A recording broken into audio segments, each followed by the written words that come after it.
Flight MH370, one of the greatest mysteries in the history of civil aviation. On March 8, 2014, a Boeing 777 belonging to Malaysian Airlines suddenly disappeared from radar screens with 2,039 people on board. It will never be seen again. A Boeing 777, obviously, doesn't just disappear. So right out of the gate, it's clear that something very unusual and very strange was happening with this airplane. In July 2018, after 4 years of investigation, Malaysia abandons the search and comes to a terrible conclusion. It is not able to determine the causes of the aircraft loss. Australia, China, and Malaysia have collectively decided to suspend the search. In the first episode of this documentary series, we will attempt to understand the failure of this investigation, which monopolized hundreds of experts and cost millions of dollars. The reason for the failure is that we didn't search the right area. I think the fundamental problem was that Malaysia was ill-prepared. We unveiled the inconsistencies published in the official report. I started to realize that everything we had been told, which substantiated the idea of a turnback and of a flight over Malaysia, was completely unfounded. This had never been mentioned. No data collected from that had ever been mentioned. We also shone a light on the gray areas surrounding this extraordinary case. So, is MH370 a crime scene? Is it a crime? Are we investigating a crime here? The possibility is certainly yes. But the story doesn't end there. Today, many experts refuse to accept this conclusion. Driven by the desire to understand what happened to Flight MH370, they have been reviewing the investigation in an attempt to find out more. Clearly, all these events and points are not a coincidence. I realize there are reports and maybe there is something to do behind it. In the second episode, they reveal unprecedented discoveries that help us understand what happened in the night of March 8, 2014. This cargo is loaded without being scanned. What it later turned out was that the Inmarsat communication system had been turned off and then turned back on again. After the diversion, there were 7 turns. If no one's flying it, there's no reason for an aircraft to do 7 turns. We have a credible witness that also corroborates the hypothesis of a crash in the South China Sea. And so, my theory starts to take shape. Why and how did Flight MH370 disappear? From my perspective, there's 3 sides to every story. Your side, my side, and the truth is somewhere between the two. Never before have we been so close to the truth.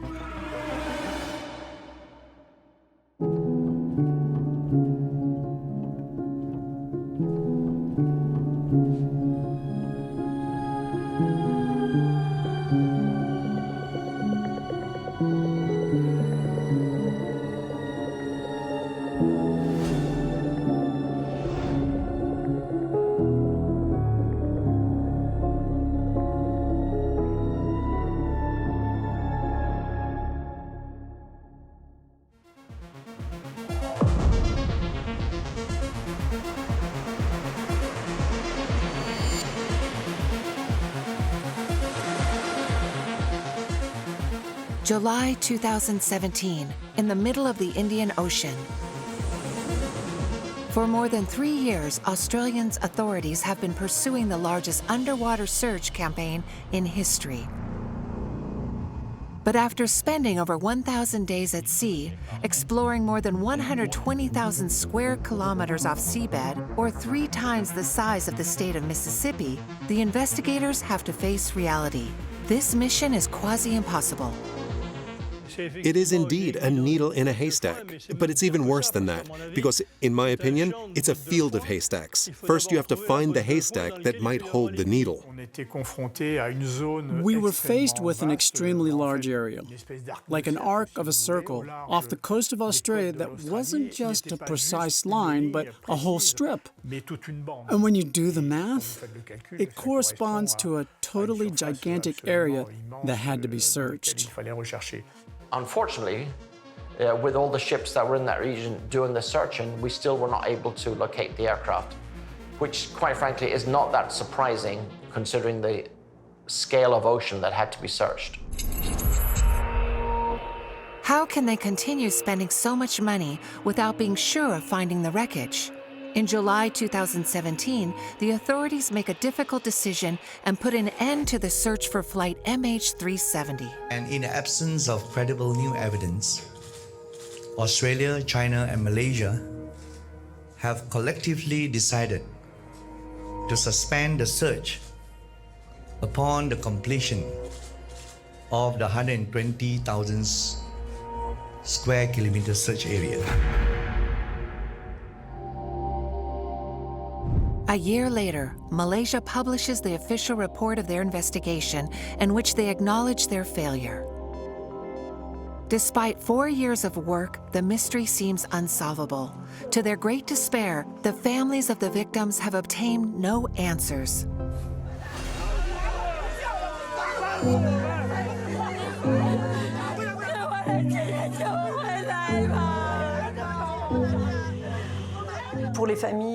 It was unbearable for the families. Everyone knows that mourning without a body is much, much more complicated. That's why I have immense sympathy for these families.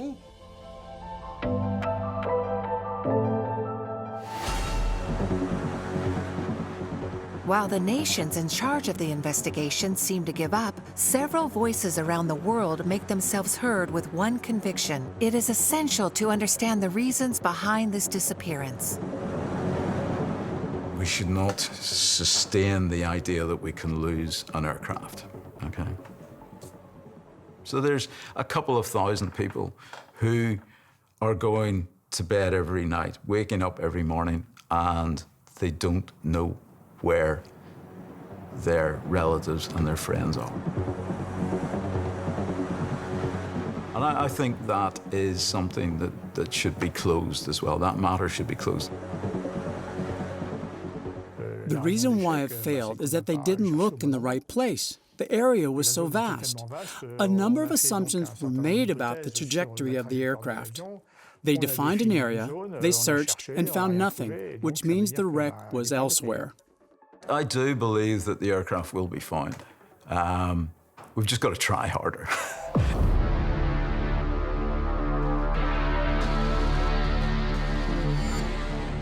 While many enthusiasts decide to conduct their own counter-investigation, a unique group of experts start to emerge as a reference in the aviation community. Its name? The Independent Group. Among its members are Don Thompson and journalist Jeff Wise, both obsessed with this mystery. At a time where there was so much misinformation, so much lunacy, so much crazy, ungrounded ideas, and people like with mental health issues who were throwing in like their visions and like, you know, their ideas that were just loopy. And so to have a group of people who could kind of gather together, and really keep it to a strict technical discussion was very invaluable. The initial objectives of the independent group were really to establish what observations and data were actually factual, were credible, and therefore could be taken forward to try and determine where the aircraft impacted the ocean. The first 6 months were kind of the glory period, where like we were really making progress and kind of pooling our insight, pooling our technical knowledge, exchanging ideas, and coming up with a really well-grounded, scientifically grounded set of explanations. When Malaysia publishes its investigative report on July 30th, 2018, the group of experts is quick to voice its viewpoint. The Malaysian investigation is just simply not rigorous enough. And certainly they're not demonstrating any real level of rigor. That's kind of frustrating because ultimately it's a Malaysian problem. The aircraft was operated by a Malaysian airline, it was operated out of a Malaysian airport, etc. Little by little, several experts form an opinion. To maximize the chances of finding the aircraft, the satellite data must be studied in more detail so as to determine with more accuracy the end of the trajectory of Flight MH370 after passing the 7th arc. The Australian Civil Aviation Safety Authority began with the assumption that the 7th arc was indeed the end of the flight, and that it was where the plane had exhausted its fuel. With the analysis of the Inmarsat satellite data, they concluded that since the downward speed was very high, the plane was in free fall or nose down, and that the drop point was very close to the 7th arc. But they didn't know exactly what trajectory it had followed. The plane continued to fly after the last Inmarsat signal. What did it do afterwards? Did it continue to glide? A plane gliding at this altitude can fly for 120 kilometers. It can fall steeply. If you don't make these hypotheses, you get nothing from the Inmarsat data. As a result, engineer Don Thompson tries to put satellite data to the test of a new hypothesis. What if the plane had continued to glide after exhausting its fuel at the 7th arc? After several weeks of work and calculations, the engineer determines a new sector, still in the vicinity of the 7th arc, but this time located further south. It then became feasible for independent investigators to execute some flight path modeling. That allowed us to make some amendments to the assumptions we had carried to that time and become more precise about the line of the 7th arc. The line of the 7th arc is really the most critical one because it's the line of position that describes where the aircraft is likely to have impacted the ocean. Could this new boundary contain the wreckage of Flight MH370? The independent group is hopeful. Without hesitation, they transmit their results to the authorities.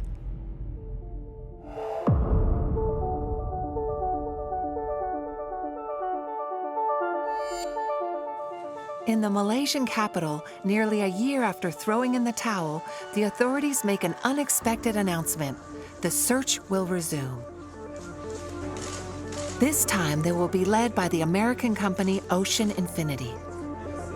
Based on the agreement, Ocean Infinity will undertake search operation to locate Flight MH370 at an area of 25,000 square kilometers search at the South Indian Ocean. Most important, they must find the debris field. A debris field then is just a piece of wreckage, but it has to be the plane, the aircraft, and or the flight recorder. We were able to bring some fresh sight to that, and indeed that was what we took away from that was adopted for the 2018 search. All the parties agreed on a definitive line of position for the 7th arc. Will the independent group's work finally lead to the recovery of Flight MH370? For the families, hope is rekindled. So at least there is still hope.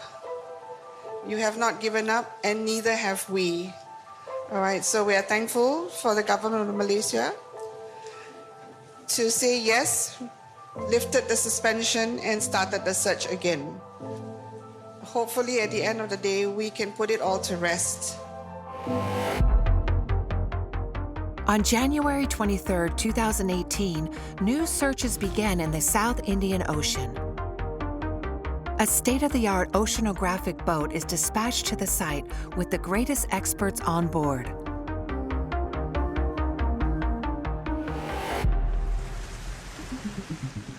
For this last chance mission, 8 autonomous underwater vehicles, or AUVs, are mobilized. These drones are capable of diving to a record 5,000 meters deep. Equipped with high-precision sonar, they coordinate to probe the seabed and find suspicious debris. They have phenomenal equipment. They have the ultimate in underwater drones. These are drones of military origin that are much bigger and have much more powerful sonar. Ocean Infinity is able to operate 8 or more simultaneously, so they can cover much larger areas and a lot faster. I do believe that the technology to search the seafloor is increasing in its effectiveness. So we can cover more ground, we can do that more cheaply. So it becomes more cost effective to do these things. It will be found, and I think it needs to be found.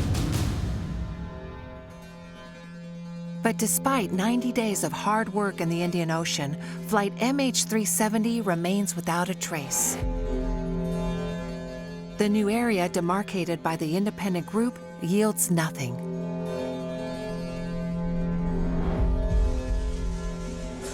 After this failure, new Malaysian Prime Minister Mahathir Mohamad appears defeated, almost overwhelmed in front of the press. We cannot keep on searching for something that we really cannot find. If anybody has any information, we will consider resuming the search. But at the moment, we have to put a stop to the search.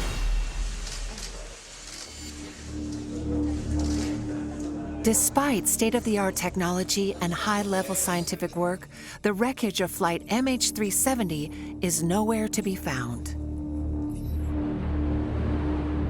For many experts, a burning question now arises. What if they had to go back to square one?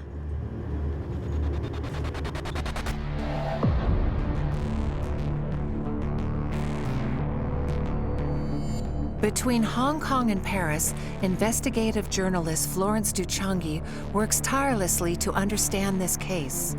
What happened on the night of March 8, 2014? Since the beginning of her counter-investigation, she has been inhabited by a firm belief. At first, I could accept that it was very complicated. But as time passes by, it became less plausible and less acceptable that the plane simply vanished. And this, obviously, has massive consequences, not only for the friends and families of the 239 people who were on board, but also for civil aviation. Tens of millions of people travel every day. The idea that you can board a plane and totally disappear, never to return, is totally unacceptable.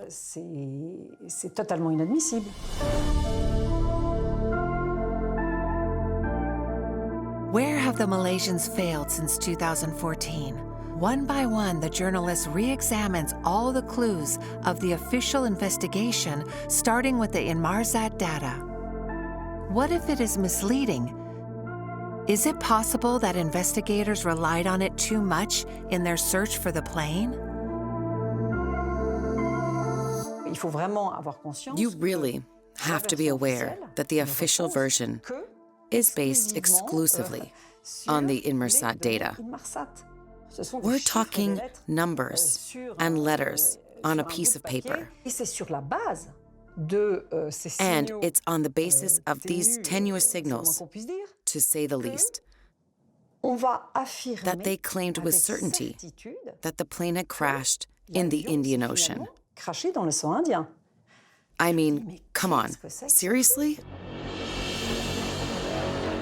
Could the Inmarsat signals have misled investigators? For many experts, this data is part of the rare solid elements of the investigation. If you don't believe in the validity of these Inmarsat signals, that means you think they've been completely reconstructed. The idea that this company would collude from top to bottom in order to invent false signals seems very, very implausible. Now that we've analyzed the data we have from different angles, with these various hypotheses and with the various referencing of other data, the probability that it's been tampered with is very low. Inmarsat wouldn't do that because their credibility is at stake. They're operators, they have responsibilities, and they wouldn't discredit themselves by tampering with data. Inventing such a conspiracy is quite a stretch. I think that there would have been leaks or that glaring inconsistencies would have been detected after a while, neither of which happened. Florence de Changi continues to doubt the veracity of the information provided by the official Malaysian version. Rereading the investigative report, a first element seems incoherent to her: the radar images which indicate that the plane turned back. When you look at what the report says about these radar images that supposedly support the overflight, you realize that they're incredibly inconsistent with the Boeing 777. It's crazy to see in the report itself that the first chapter about Malaysian military radar says the following. It became very apparent, however, that the recorded altitude and speed change were well beyond the capability of the aircraft. That's insane. The whole report starts by saying that the flight of a Boeing 777 doesn't match the data. I don't know what else you need to denounce the invalidity of the data. For engineer Jean-Luc Marchand, there is an explanation for this contradictory information. The quality of the data is indeed questionable. Personally, I think the fluctuation of the data is due to the system itself.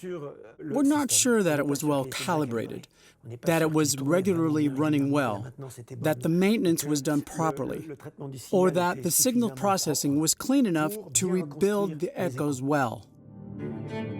How is it that this ultra-monitored area boarding several countries, but the Malaysian military radar was the only one to record the U-turn?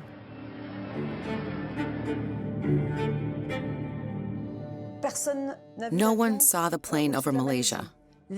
Of the 7 countries that had radar in the region, not one has been able to provide any radar image of this aircraft.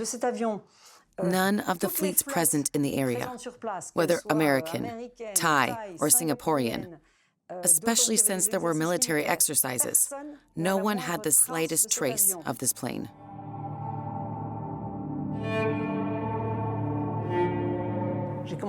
I began to realize that everything we'd been told that gave credence to the idea of the U-turn, the idea of flying over Malaysia and going up the Malacca Strait and the final flight to the Indian Ocean was totally unsubstantiated.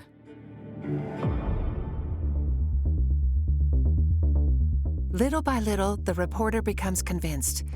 It's not only the Malaysian investigation that must be questioned, but the disappearance itself. An airplane, let alone a Boeing 777, meaning a large aircraft with a length and wingspan of over 60 meters, doesn't just disappear. You can't just claim, in this day and age, that you've lost a Boeing 777.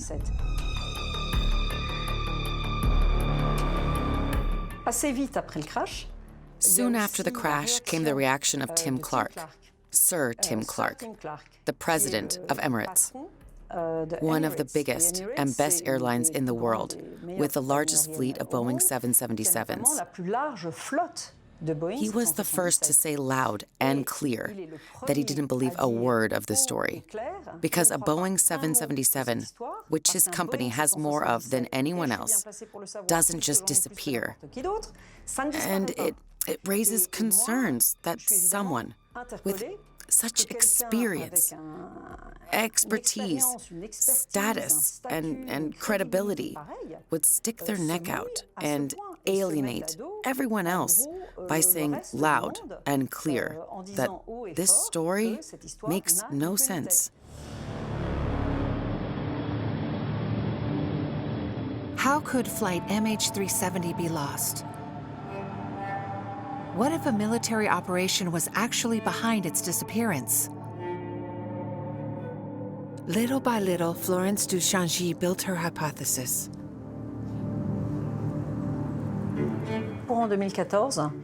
In 2014, I heard about a Frenchman who was directly involved in this case for having lost his wife and 2 of his 3 children. He started to share some information with me. In particular, he told me that from the beginning, there was information that American AWACS, planes which are like radar stations in flight or eyes in the sky, were present. A high-level source told him that there were American AWACS in the area and that the Americans knew what happened, but he couldn't say more.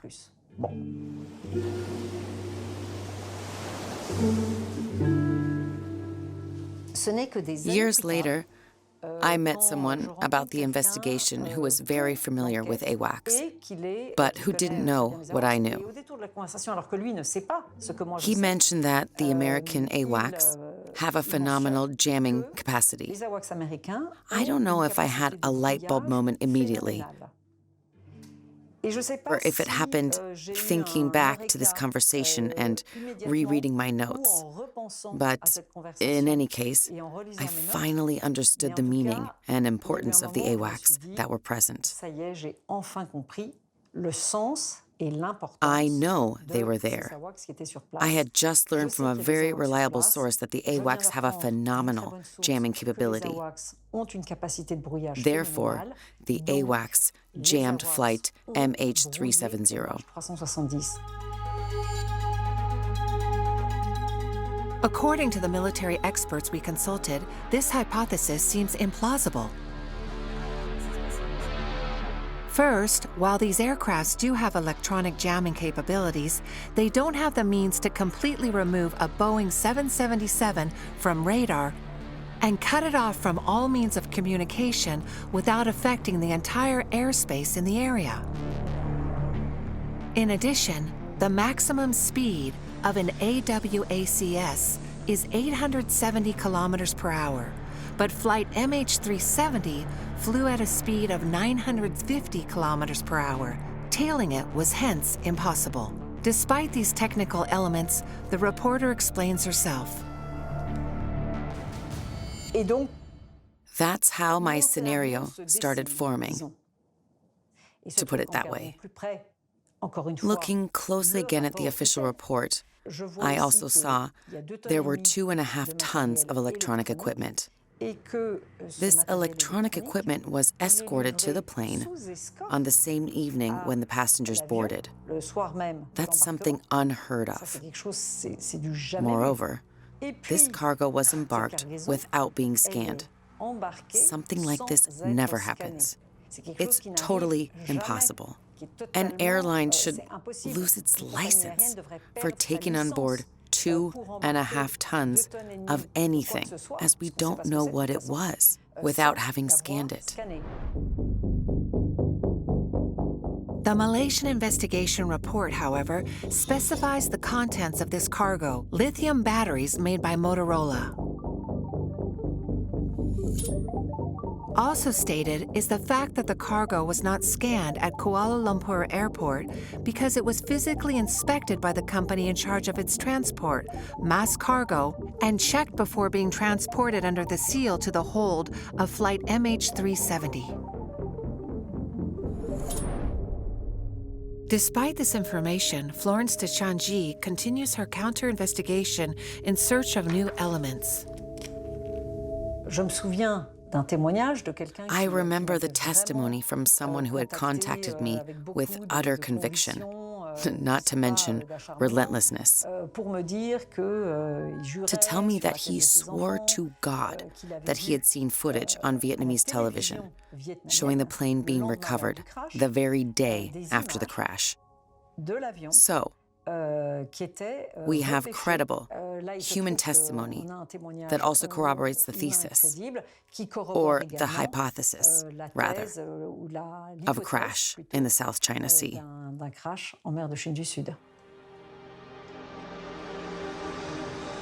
This footage, already broadcast on Vietnamese television, remains untraceable today. However, at the end of her investigation, the reporter formulated a hypothesis based on her research. What if Flight MH370 was carrying sensitive cargo and had fallen victim to a military operation in the Chinese Sea involving the United States? A scenario far removed from the official Malaysian investigation. Well, first you have to find a valid reason. Was there a valid reason to do this? Regarding Inmarsat, some people say they're British and at the beck and call of the Americans. Now we're getting into conspiracy theories. What reason did they or the Americans have for hiding it? Other people have said that secret cargo had been loaded onto the plane. Do you think the Americans had to shoot down a plane? If they wanted to recover something, they'd have done it without doing that. I don't believe any of these theories. Aeronautical experts remain cautious about calling into question the few clues available to solve this mystery. If you are selective in the information you wish to use, you can tell a story. Scientific research should not be doing that. It should be saying, what is the real evidence? Undisputed evidence, what are the facts, and then draw conclusions from the whole story, not through selective identification of, this is the information I wish to use, this information doesn't support my position, so I'm going to ignore it, and by ignoring that and only telling one part of the story, I can convince people to believe that what I'm saying is the fact. That's not the right way to do a proper investigation of an aircraft incident. How can one continue to seek truth without falling into the trap of speculation? For some experts, it's about digging into the negligence of the Malaysian investigation.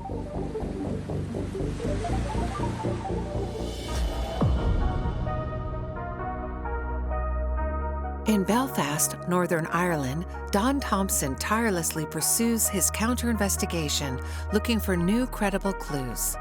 Looking back at the conclusions of the official report, the engineer realizes that an aeronautical technology was completely neglected during the investigation, ADS-B.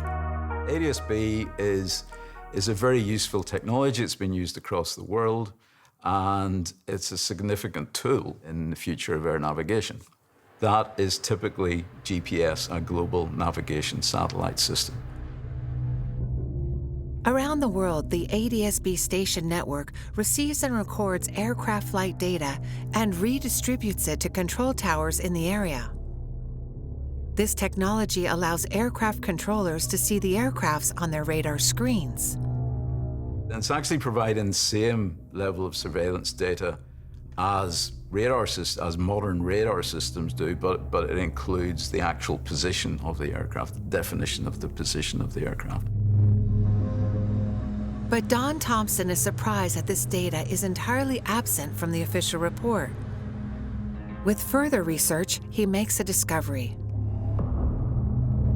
I had read that the Department of Civil Aviation had an operational ADS-B site in Malaysia, on the east coast of Malaysia, looking out over the South China Sea. But this had never been mentioned. No data collected from that had ever been mentioned.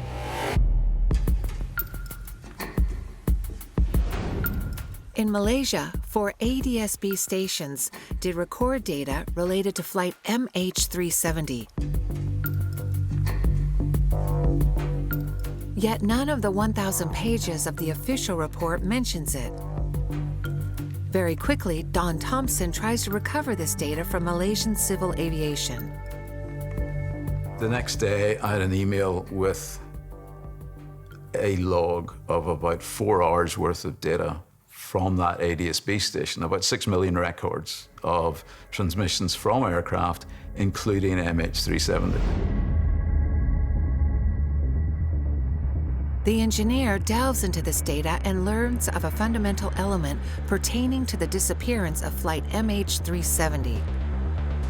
The transponder, the tool allowing the plane to be seen by the control tower, did not suddenly stop emitting, as would be the case during a crash. It was gradually switched off step by step from inside the cockpit. The transponder control panel has a switch, a 5-position switch.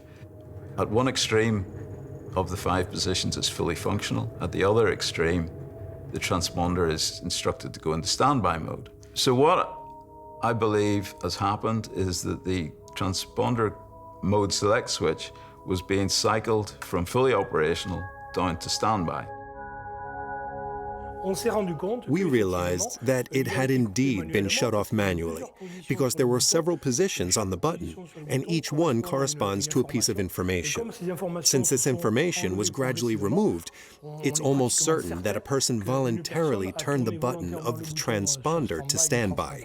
This was a voluntary act done by a person. Thanks to this new data, investigators make an unprecedented discovery. A person inside the cockpit intentionally tried to make Flight MH370 disappear.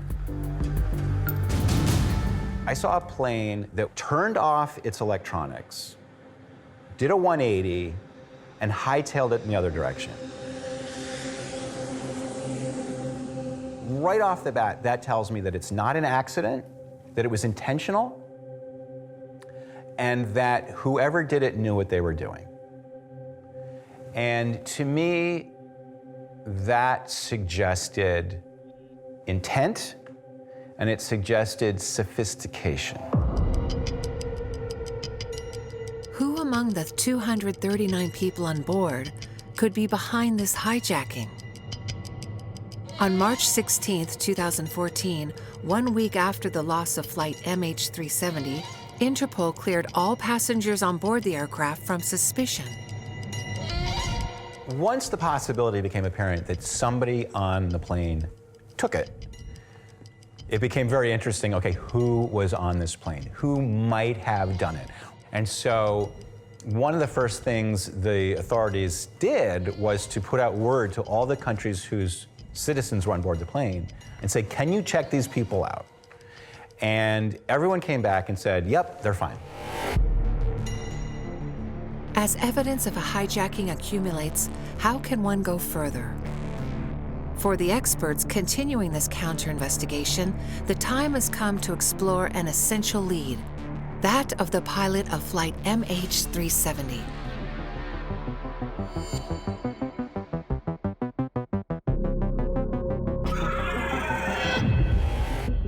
How to find out more about Zaharia Ahmed Shah, the pilot of Flight MH370.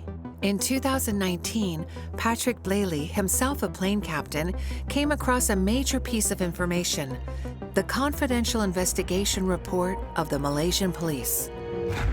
The files of the Malaysian police leaked onto the internet, meaning everyone had access to them. Indeed, they dug into his life. There wasn't much to say about his personal life. As they say in the file, he no longer had the same goals as his family. So he was a little taciturn at that time. His personal life weighed on him. He locked himself in his simulator at home. He was no longer in tune with his family, from what I understand. That's what's mentioned in the Malaysian police report. But beyond the personality of the pilot, was there material evidence of his guilt? In the police report, investigators make a striking discovery. Once it became clear that somebody on board the plane took the plane, the chief suspect right out of the gate was the pilot. The veteran Malaysian Airlines pilot, Zaharie Ahmad Shah. And he loved to fly so much that he had in his basement a flight simulator. Flight recorder, it's on. Voice recorder, test. He would take this, and on his free time, when he wasn't working flying airplanes, he would play working airplanes. And so the police went to his home and they took the computer, and it had various hard drives and everything, and they looked through the hard drives and they found files, the different flights that he would do.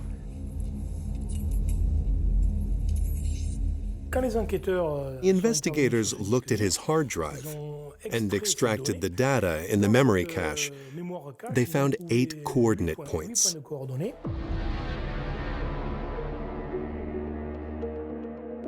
The recovered trajectory points pass through the Malacca Strait, and the last 2 go to the southern Indian Ocean. People don't take this as proof, but to me, it's indisputable. He had marked 2 points in the southern Indian Ocean with fuel at 0. And on March 8th, he ended up in the southern Indian Ocean with fuel at 0. To me, it's kind of a presumption of guilt, because he had clearly thought out this case scenario. He did so on a simulator, granted, but the actual scenario happened 3 weeks later. It looked like he was practicing, like about a month before the plane disappeared, he was practicing doing the kind of flight that it seemed like he ultimately did. And so for a lot of people, like, this was kind of case closed. This was the final nail in the coffin that established without a doubt that Zaharie was the culprit and that the plane really did go in the Southern Indian Ocean. Now,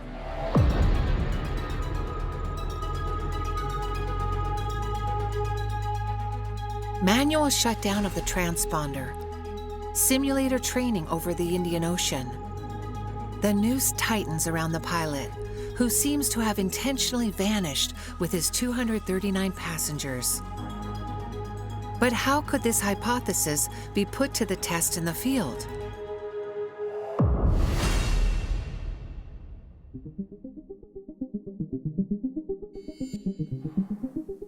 In 2020, Greek engineer Argyris Kamoulakos begins his own investigation.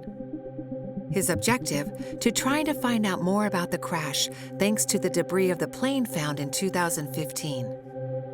As far as I know, very, very few people actually assess the information that can come out of the debris, and they do it in an empirical way, let's say. Based on their own past experience in their careers, they would say, it looks like this is what happened. So I propose to go further than it looks like, but actually do simulations and analysis and develop formulas to assess precisely what is going on. We went in a very scientific way to see what we can interpret from the information that exists. Could this debris shed more light on the fate of Flight MH370? During his investigation, the engineer makes a first discovery.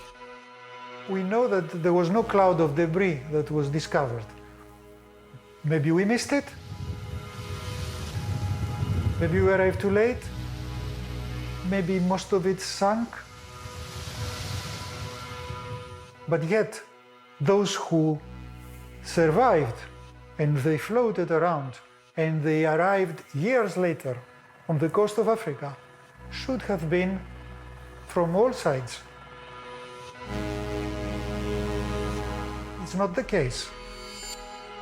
Practically all the debris that is credible comes from the right side of the plane. How to interpret this astonishing coincidence? As an expert in aeronautical structures, Argyris Kamoulakos engages in complex calculations. Using a supercomputer, he simulates the impact of the plane on the sea from the recovered debris. After several days of work, he's able to define a very precise scenario. I believe the wing broke. The engine was liberated and passed over the wing and hit the tailplane. So the aircraft, to my opinion, should be possibly in 4 pieces. We should have the right wing from the position of the engine outwards as one piece, the engine as another piece. The front part of the fuselage, it will detach with a violent impact with the sea, and then the rest of the plane, an integral part.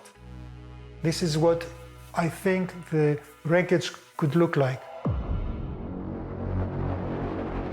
What can be deduced from this simulation? To Argyris Kamulakos, there is no doubt. Flight MH370 was not the victim of an in-flight accident or explosion. To my opinion, a credible end of flight of the MH370 was a ditching attempt that didn't go as it was supposed to, with the right wing hitting violently the water, and then the rest of the aircraft hit the water. We are not facing a catastrophic crash and disintegration of the aircraft. We are facing a missed ditching biased from the right side of the aircraft.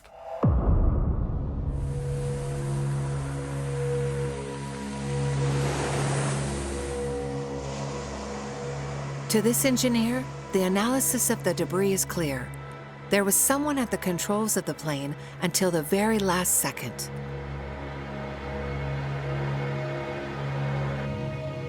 Could Flight MH370 have been a suicide flight carefully planned by the pilot?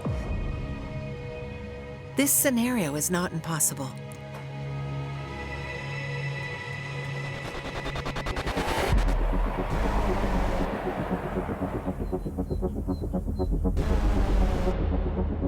This is evidenced by the 2015 crash of a Germanwings A320.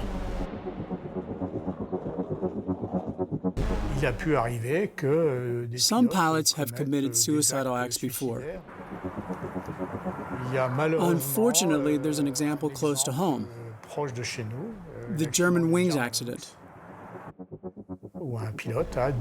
where the pilot deliberately crashed the plane in the Alps. You obviously have to pay a lot of attention to the mental health of the pilots. But these events are so rare that you can't generalize either.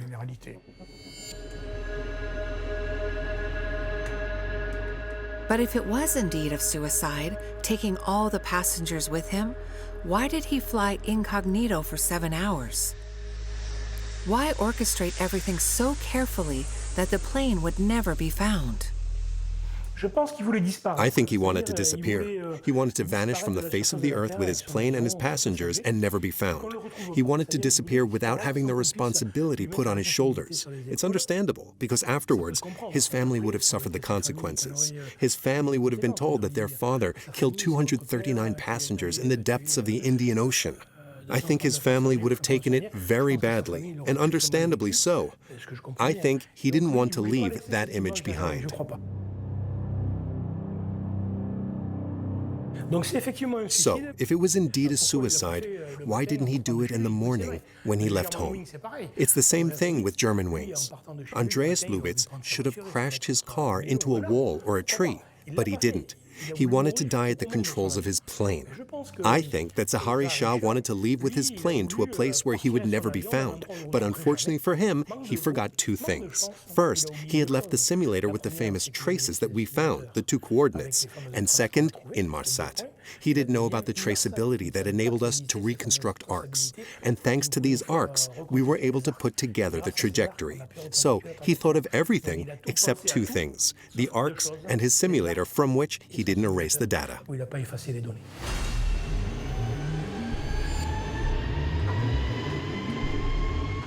Nearly a decade after the disappearance of Flight MH370, experts continue to analyze the available evidence in hopes of seeing more clearly. But they also know that in the absence of the plane, caution is essential. I was immediately convinced that it was very important to have an opinion on the pilot, the captain. It makes a huge difference to know whether or not the captain might be guilty of something in this case.